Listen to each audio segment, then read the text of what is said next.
I have to make the normal disclaimers. I sit on the board of a central bank, so in a way, I'm overshooting with the remarks I make, and I use my experience as a former MEP and a former finance minister, but I need to make these disclaimers. Now, and I'll be very candid with you. I mean, I'll start with making reference to the distinguished German ambassador when he said, look, we don't need soul-searching, but we have to act, because this is what's required of government. That's true, and I accept it as a working assumption, but also we have to accept that frequently we had poorly designed policies, and we have very little learned from bitter experiences, and that's a problem. Governments frequently are not honest, very dishonest. And we are going through a crisis of democratic politics. No, but first, a few points I want to make. We are living through extraordinary times. After the Second World War, never Europe was afflicted by such a cluster of crises, whether we're talking about the financial crisis, the euro area crisis, the economic crisis, the social crisis, and the crisis of democratic politics. Secondly, EU identity is a huge challenge. EU member states, citizens, take the benefits for granted, and they are very much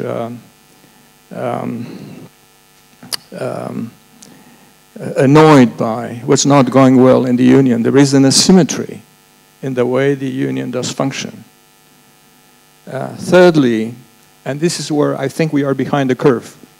When we define our monetary policies, we use this terminology, we are behind the curves, we have to step in now. I think that Europe, to a large extent, the Union, top officials are behind the curve in understanding the roots of what I call the inward-looking syndrome. We have this syndrome in the United States, we have it in the UK, because and Brexit is the most glamorous epitome of this syndrome, but we have it inside the EU. And it's not only about the fracture between the West and the East, we have it inside the mature economies and the mature democracies. And why? And I have two rationales. One is the fear for the economic safety of an individual or a community. So, and it's not of recent vintage, it started decades ago. Remember Bob Reich's books. Secondly, it's a fear which is of a more recent vintage. It's about immigration, it's about losing, I mean, it's even physical safety, it's terrorism. And when people are so much afraid, they're not looking at EU institutions or foreign governments. They hold accountable their national governments. Think about the EU budget. It's nothing. It's trivial. 1% of the aggregate GDP of the Union.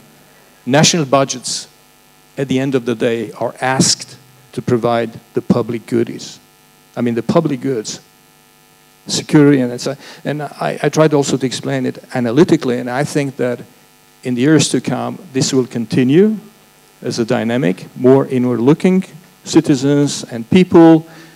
Political parties will have to shape the political discourse, and including in Germany. It's going to happen, and then hence comes the huge challenge. How can you have a stronger Europe?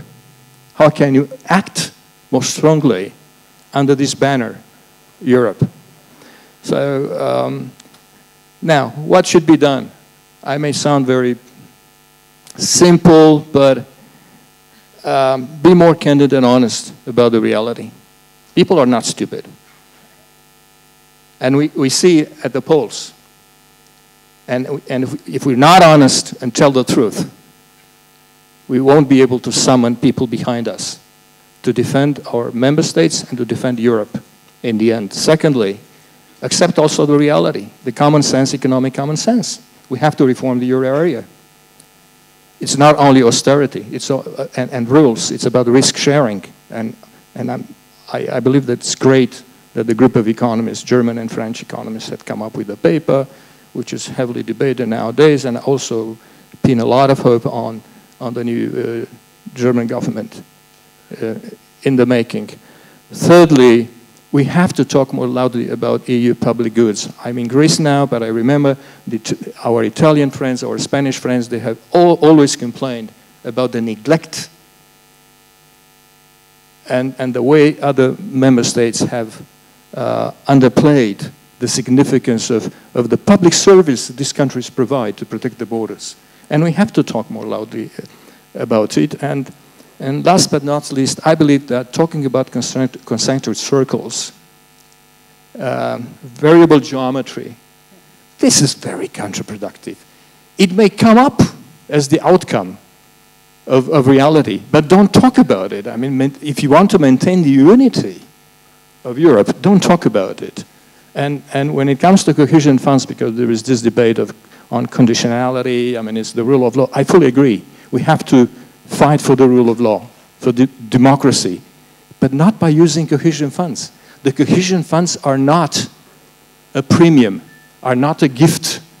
The cohesion funds are an acknowledgement of an uneven development inside the Union, as in the federal state. Why in Germany so much money is poured into the Eastern Länder?